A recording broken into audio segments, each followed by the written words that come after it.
شعوری طور پر لاشعوری طور پر ہم اس بات کو محسوس کرتے ہیں کہ ہمارے جسم جو ہے اس کے اندر اگر وزن ہے تو وہ وزن جو ہے وہ برابر زمین کے اوپر پڑ رہا ہے، یا اس کو یوں کہہ سکتے ہیں کہ جب ہم زمین کے اوپر چلتے ہیں تو دراصل ہم زمین پر نہیں چلتے، زمین ہمیں اپنی طرف کھینچتی ہے، زمین ایک طرف ہمیں اپنی طرف کھینچتی ہے، اسپیس، زمین مانا اسپیس، اسپیس ہمیں اپنی طرف کھینچتی ہے اور ٹائم ہمیں اپنی طرف کھینچتا ہے۔ زمین کا کھینچنا یہ ہے کہ ہم مجبور ہیں کہ ایک قدم جب زمین پر رکھتے ہیں تو دوسرا قدم ہمیں لازماً زمین کے اوپر رکھنا ہوگا۔ یہ زمین کی کشش ہے، اس کے بغیر ہم راستہ طے نہیں کر سکتے۔ لیکن ساتھ ساتھ یہ بھی ہے کہ جب ہم ایک قدم اٹھا کر دوسرا قدم زمین کے اوپر رکھتے ہیں تو ہمارا ایک قدم جو پہلے اٹھا تھا وہ پیچھے چلا جاتا ہے۔ قدم کا پیچھے جانا جو ہے یہ ضمانت ہے، اور قدم کا آگے بڑھنا جو ہے اسپیس ہے۔ ایک آدمی اس طرح کھڑا ہے سیدھے پیروں سے، اب اس کا مطلب یہ کہ وہ اسپیس میں کشش ثقل کی حالت میں کھڑا ہے۔ اب اس نے اپنا یہ ایک پیر اٹھایا، لیکن اس پیر کے اٹھانے کے بعد یہ لازمی ہو گیا کہ یہ پیر بھی اٹھے گا۔ سمجھیے کہ ایک طرف اسپیس نے ایک قدم کو پابند کیا اور دوسری طرف ٹائم نے دوسرے قدم کو اٹھایا، یعنی اسپیس سے آزاد کیا۔ کشش اور گریز کا یہ عمل جو ہے ساری کائنات میں جاری ہو ساری ہے۔ ایسے ہم کھڑے ہیں، یہ ایک قدم ہم نے یہ اٹھایا تو دوسرا قدم ہم نے یہ اٹھایا، تو ہمارا یہ جو قدم ہے یہ جیسے ہی ہم نے یہ قدم اٹھا کے ایسے آگے رکھا تو ہمارا جو پہلا قدم ہے وہ ماضی میں چلا گیا۔ پھر ہم نے اس قدم کو یہاں اٹھا کے رکھا تو ہمارا دوسرا قدم جو ہے وہ ماضی میں چلا گیا، اور ماضی سب کا سب زماں ہے اور ٹائم ہے۔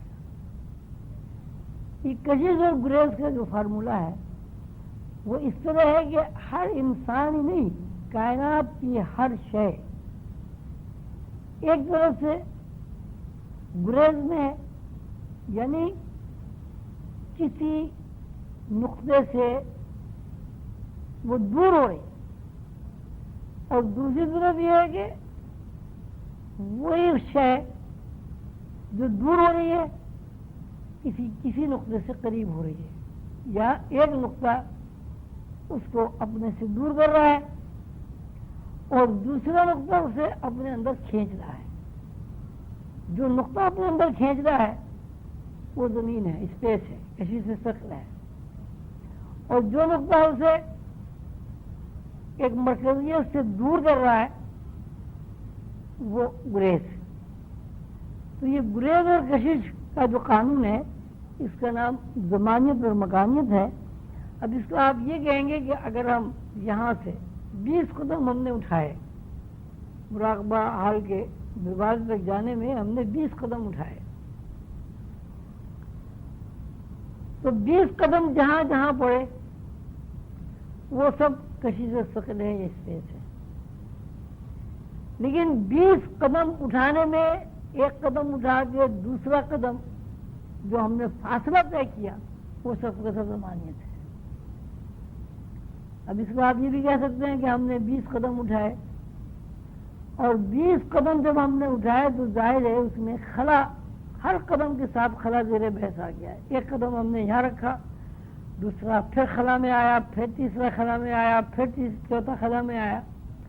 تو ہم یوں کہیں گے کہ اگر 20 قدم دروازے تک جانے میں ہمارے لگے زمین کے اوپر، 20 قدم کو اٹھانے میں اگر 5 منٹ یا 2 منٹ کا وقفہ لگا وہ سب کا سب زمانیت ہے۔ تو زمانیت اور مکانیت کے بغیر کوئی انسان کسی بھی طرح کی کوئی زندگی بسر نہیں کر سکتا.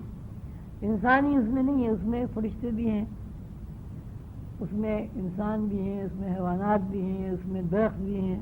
درخت کا بھی یہ قانون ہے. مثلا ایک بیج آپ نے ڈالا زمین کے اندر، آپ زمین کے اوپر چل رہے ہیں اور بیج جو ہے زمین کے اندر وہی حرکت کر رہا ہے جو آدمی زمین کے اوپر چلتے ہوئے کر رہا ہے. پھر جو وہ درخت کی شکل میں زمین کے اوپر بیج اپنا مظاہرہ کرتا ہے تو آپ یہ دیکھتے ہیں کہ ایک طرف سے درخت کو زمین کھینچ رہی ہے اور دوسری طرف خلا جو ہے اسے اپنی طرف کھینچتا ہے.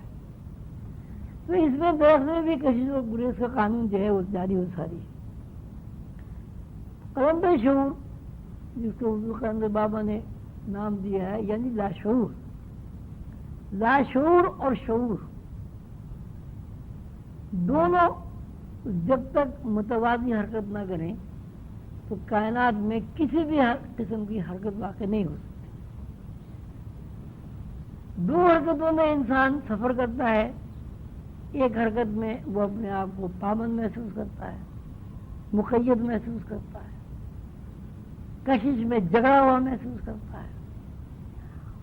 لیکن ساتھ ساتھ یہ ہے کہ جب وہ جکڑا ہوا ہوتا ہے تو آزاد بھی ہوتا ہے. مثلا ایک قدم اٹھانے کے بعد جب وہ دوسرا قدم اٹھاتا ہے تو اگر جکڑ بندی اتنی مضبوط ہو کہ وہ کشش سے اپنی جان نہ چھڑا سکے تو کوئی آدمی ایک قدم سے دوسرا قدم نہیں اٹھا سکتا. دوسری بات یہ ہے کہ شعور سارا کا سارا مشق کا ایک کارنامہ ہے. جیسے ہی بچہ پیدا ہوتا ہے اسے نہ بیٹھنا آتا ہے، اسے نہ چلنا آتا ہے، نہ اسے دوڑنا آتا ہے. ماحول سے اسپیس میں بند ہو کر رہنے کی، اسپیس کے ساتھ چپک کر چلنے کی اور اسپیس سے بھرپور ماحول میں زندہ رہنے کی عادت ڈالتا ہے.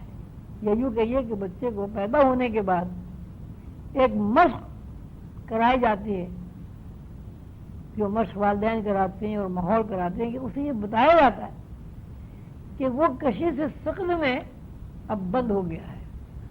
اب کوئی کام جو ہے وہ جسمانی وجود کے بغیر نہیں کر سکتا. لیکن اس کے باوجود جب وہ بڑا ہوتا ہے، جوان ہو جاتا ہے، جب ہم اس کے خیالات کا مطالعہ کرتے ہیں تو ہمارے اوپر یہ بات پوری طرح کھل جاتی ہے کہ خیالات پہ جسمانی تقاضے اثر انداز نہیں ہوتے، خیالات جسمانی تقاضوں پر اثر انداز ہوتے ہیں. یعنی جتنے بھی ہمیں خیالات آتے ہیں، یہ اطلاعات آتی ہیں، یہ تو الگ بات ہو گئی کہ ان اطلاعات کو ہم عادتاً جسم کے بغیر قبول نہ کریں، لیکن خیالات کبھی جسم کے تابع نہیں ہوتے. تو جہاں تک خیالات اور اطلاعات کا تعلق ہے، ان خیالات اور اطلاعات کی جو لہریں ہیں ان کی حرکت کا تعلق ہے، وہ سب کا زمانیت ہے. اور ان خیالات میں ان خیالات میں معنی پہنانے کے بعد جسمانی تقاضوں کے ساتھ اس اطلاع کو قبول کرنا، یہ سب کا سب اسپیس ہے. اب دو صورتیں انسان کے ساتھ بڑے وقت پیش آتی ہیں. ایک صورت یہ ہے کہ جسمانی طور پر وہ اگر 10 قدم بھی چلتا ہے تو وہ مجبور ہے کہ اسپیس پر کہیں قدم رکھے، اور وہ مجبور ہے کہ اسپیس پر قدم رکھنے کے لیے خلا میں سے گزر کر جائے. اس بات کو پھر آپ غور کریں کہ انسان جب 2 قدم اٹھاتا ہے تو یہ پہلا قدم جو اس نے اٹھایا یہ خلا کے اندر اٹھایا، پھر دوسرا قدم اٹھایا یہ خلا کے اندر اٹھایا. خلا سب کا سب زمانیت ہے.